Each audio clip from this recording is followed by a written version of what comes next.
There is one danger for the Justice Department if they are not candid and open, and that is the lawyers for the 26 or so young women who are suing. They've seen the evidence. And if there's an assertion that this is the complete evidence, they'll be in a position to impeach that claim.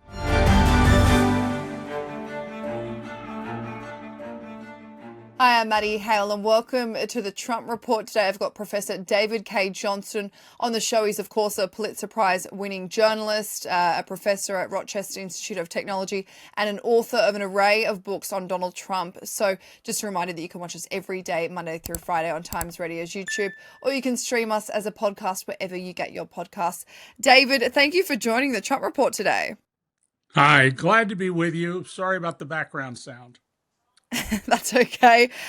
David, President Trump, he has officially signed this bill ordering the Department of Justice to release all the files related to Jeffrey Epstein. Now, this has been months in the making. It's had bipartisan support after stalling and stalling. So what was your reaction to that news late on Wednesday? Well, the vote changed when two things happened. The number one change was that some of the House Republicans, fearing that they might lose in 2026, recognized that standing to keep hidden the files of a convicted pedophile just was not a smart strategy anymore. And as soon as Representative Thomas Massie, who is a MAGA Republican but not aligned entirely with Donald Trump, said that there were at least 100 House Republicans who would vote for this measure, a second thing happened, which is that Senator John Thune, the Senate minority leader, indicated to Trump that he was not going to prevent a vote on releasing the Epstein files. And as soon as that dam broke, of course, Donald then said, oh, well, I want these files released. I'm entirely in favor of releasing them. I've always been in favor of releasing them. However, the law, which was passed almost unanimously in the House and by unanimous consent in the Senate, it has a big loophole in it, and the existing law has a loophole. So we may not see everything in the Epstein files. In fact, we may not even come close. Well, let's get into that, David, because there has been concerns already before this vote, before this announcement from Donald Trump that he'd signed it, that the FBI and the DOJ may have already redacted names and will do so before they release these files. So this, could be down to national security. This could be down to ongoing investigations. It could be grand jury matters. But this is also in conjunction with the fact that in July, Senator Richard Durbin, he claimed the FBI had instructed its agents to flag any mention of Donald Trump's name when reviewing these files. So these concerns over transparency and what will be released and what will be redacted, are they warranted? Oh, they are very warranted here. In addition, Trump has directed that there be more investigations made, including of Bill Clinton, who left the White House in January of 2001, a quarter century ago. Under American law, you can withhold these documents provided there is an investigation going on because it would compromise them. And the expectation of a lot of us is that's exactly what will happen. There's a second provision as well that I've written about under U.S. Criminal Code. To merely look at an image of an adult and a child engaged in sexual activity is a felony. And it's possible they may withhold videos and photos. And a number of the young women have testified under oath that they were filmed or photographed having sex with adult men. They could withhold them on that grounds as well. So they've got two avenues to not fully release the files, and I'll be completely surprised if we get a complete release of these files. Do you think what we will get made public, David, will it be enough to be a bombshell? Or do you think that things that you and I are looking for, public names of people in power, whether that be Donald Trump, whether that be anyone in a public manner, do you think it's likely that we won't see those? I think there'll be a great deal of effort to protect Trump, not anybody else, but Trump. And we've already seen that Lawrence Summers, the former president of Harvard University and former U.S. Treasury Secretary, has stepped back from public life because he appeared in emails with Jeffrey Epstein. We don't know that he did anything improper, but he says he's ashamed and he's withdrawn from public life as a result. There is one danger for the Justice Department if they are not candid and open, and that is the lawyers for the 26 or so young women who are suing. They've seen the evidence. And if there's an assertion that this is the complete evidence, they'll be in a position to impeach that claim. But of course, that gets us into a he said, she said again. Why have they seen the evidence, David, just for our audience to really understand? Is it because they were present for these victim testimonies?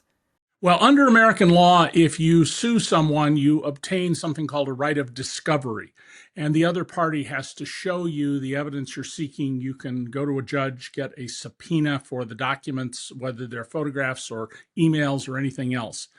And so the lawyers representing the young women who are suing have been through much of the evidence. We don't know if they've been through everything, but they've seen a lot of it. So claiming something doesn't exist would be a high-risk strategy for the Justice Department.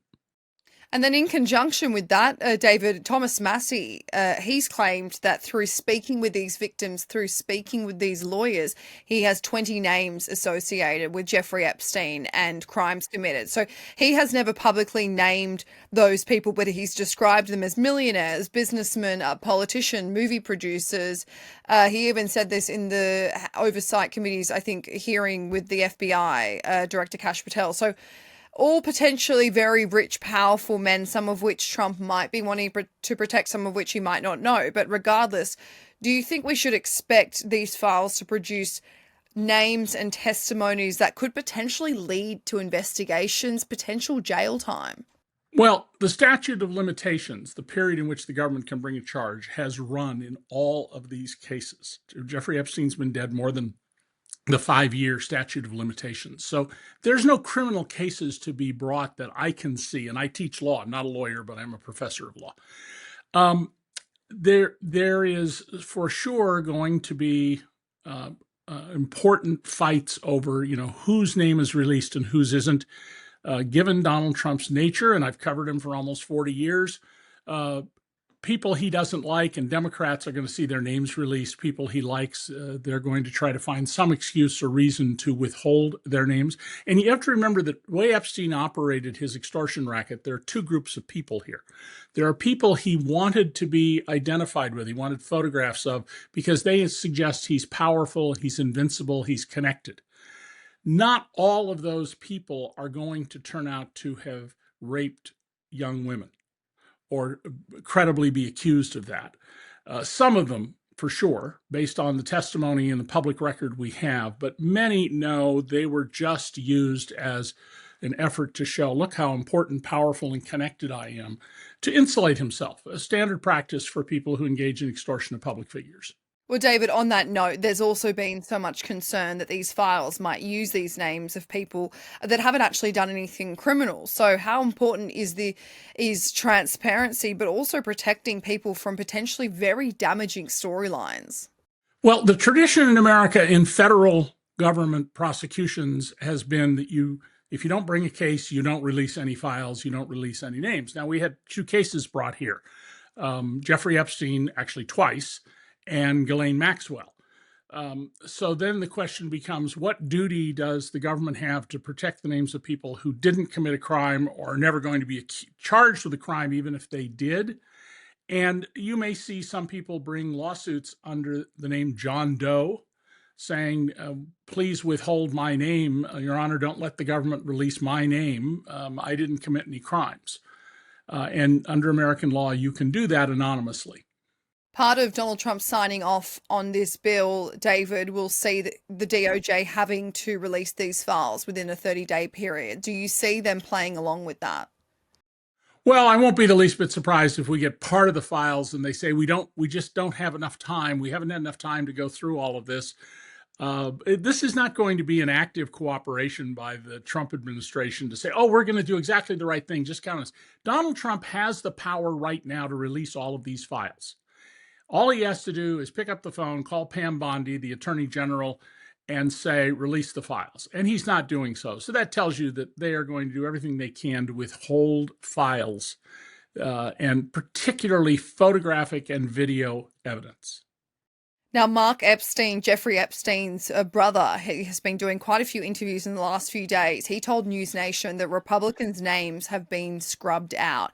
He said a pretty good source told him that the reason they're going to be releasing the files and the reason for the flip is that they're sabotaging these files. Trump administration officials are scrubbing the files to take Republicans' names out.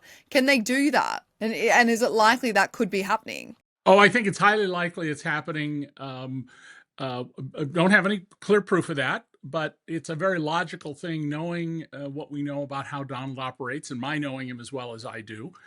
It's absolutely what I would expect, that they will find people, even if they're the most minor parties. I mean, for example, the Trump folks put out that Hakeem Jeffries, the Speaker of the House, was connected to Epstein. Well, it turns out there was a mass market email sent to a whole bunch of big donors on a list of big political donors that said, "Hi, will you support my campaign for Congress?" Hakeem Jeffries says, "I've never met the man, had nothing to do with him. We didn't get any money out of him." And it was a mass market email. So there's a clear animus here against people Trump perceives to be enemies, and that includes Democrats. Remember, his deputy chief of staff is calling anybody who is a Democrat an extremist and a threat to the country. So I would expect we will see more of this behavior. Well, on that note, we've seen Bill Clinton, we've seen Larry Summers, Democrats who have been tied to Jeffrey Epstein. We've seen Republicans, as you mentioned, try to tie Hakeem Jeffries to Jeffrey Epstein. Trump is also publicly coming out saying he's adamant that the Democrats will go down when these files are released. So do you agree with that, David, in the sense that this is not an isolated situation where only Republicans might be named and shamed, but, Democrats could be in the hot seat as well? Oh, I think there are going to be a number of people, but primarily Democrats or Republicans Donald doesn't like, who are going to see their reputations ruined when this comes out, assuming they comply with the spirit of the law as well as the letter of it. And, they should be. I mean, if Bill Clinton, we know, had some relationship with Epstein, he may have simply been used as insulation. Look, I'm next to Bill Clinton. As a way to secure his position. But if Bill Clinton did anything inappropriate, if he was involved with underage girls, let it come out. It all ought to come out. And we should also keep in mind that this is not a unique or anomalous event. We know from some other cases in the United States, we know from incidents that have occurred in France and in Belgium, that there are wealthy men who take advantage of underage girls. And society has not been paying attention to this. They haven't been listening to the young women, some of whom are now, in the Epstein case, middle-aged. The Justice Department has not been speaking to these young women. In fact, they cut them out of the process during the 2008 sweetheart deal that Epstein got.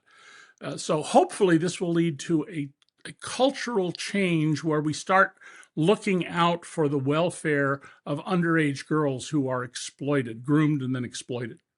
Well, David, on that note, how big of a day was Wednesday and I guess the last few days for the victims of Jeffrey Epstein, who have come out bravely sharing their stories, knowing the scrutiny, knowing the backlash that they could get?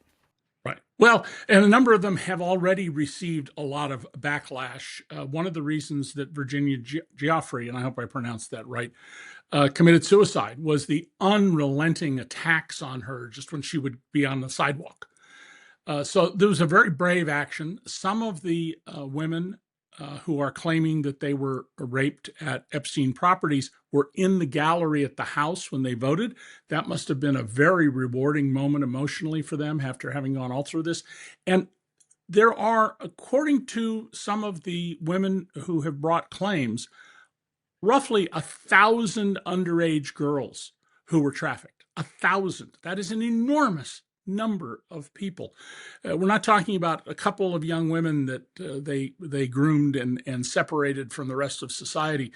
So it's also entirely possible that now some of the other women will come forward and they may have evidence beyond just their sworn testimony. David, how do you think Andrew, formerly Prince Andrew, would be feeling at this time? Well, I find it absolutely astonishing that King Charles separated his brother from the royal family. He felt there was more than enough evidence to say, sorry, this is not tolerable, you're out. And yet Donald Trump keeps trying to avoid any kind of accountability for this. And there are a number of Republicans in Congress who, even if they voted to release the records, because Donald said, vote to release the records, still want to protect him. I mean, I think Charles has been a stand-up guy in this event, unlike a lot of American politicians. Jeffrey Epstein's former lawyer, Alan Dershowitz, he a few days ago said that Epstein had told him personally that he had no dirt on Donald Trump. But then we see Epstein's brother, of course, Mark, saying the complete opposite.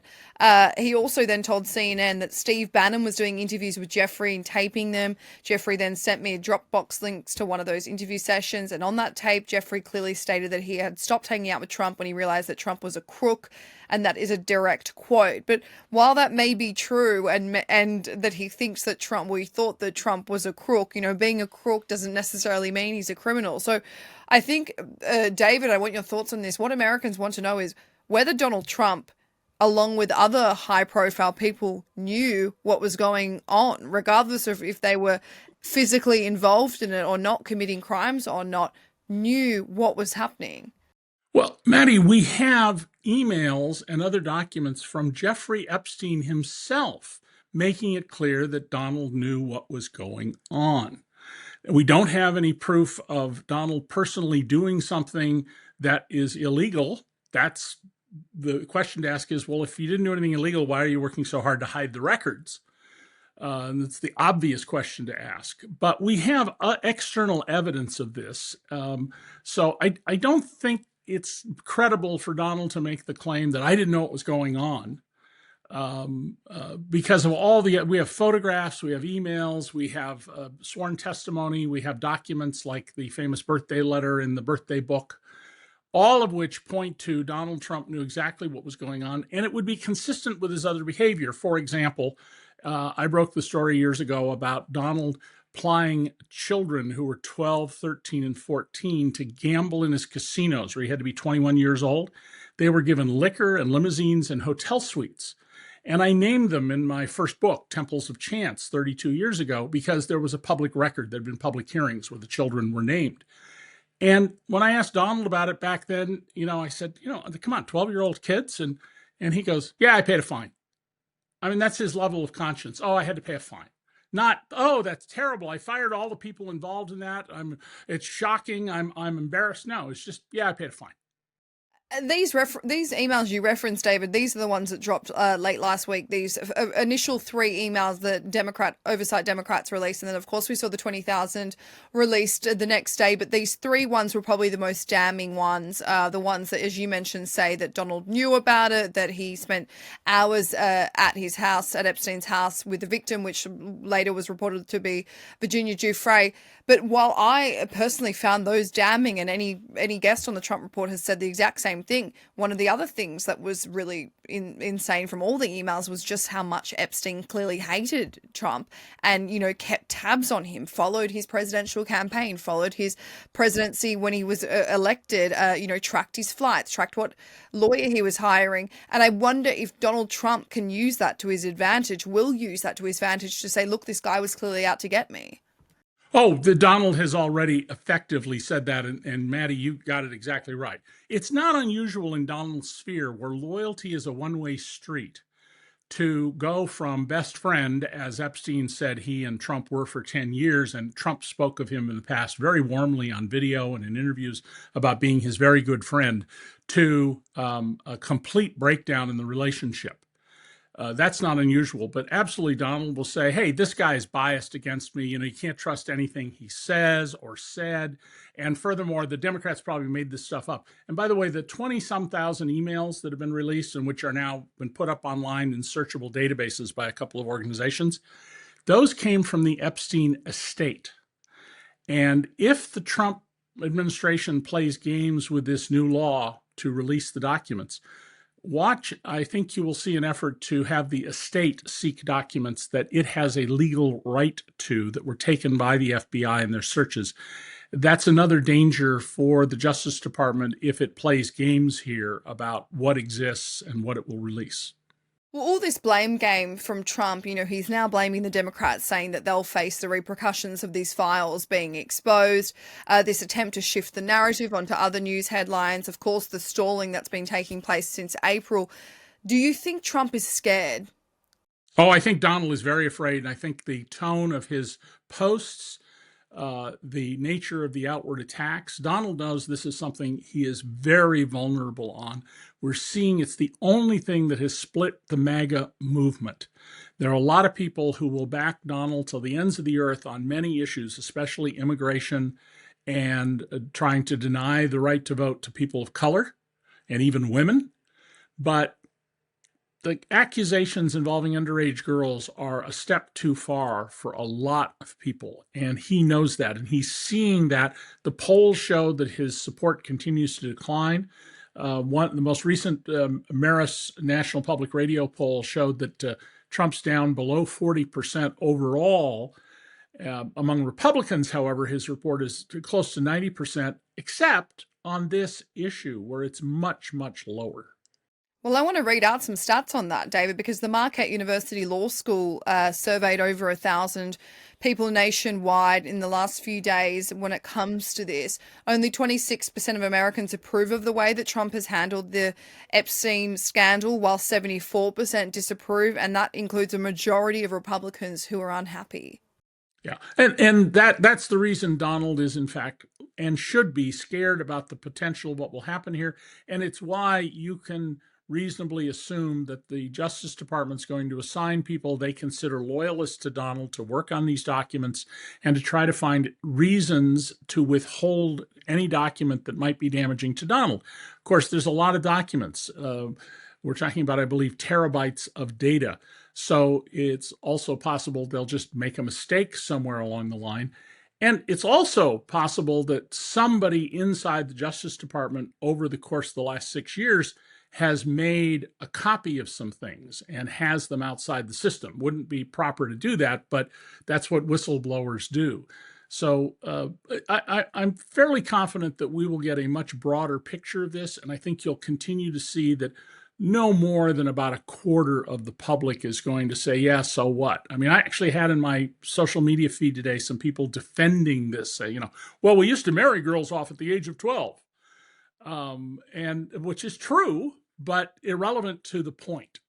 David Cay Johnston, thank you for joining the Trump Report today. Glad to be with you again.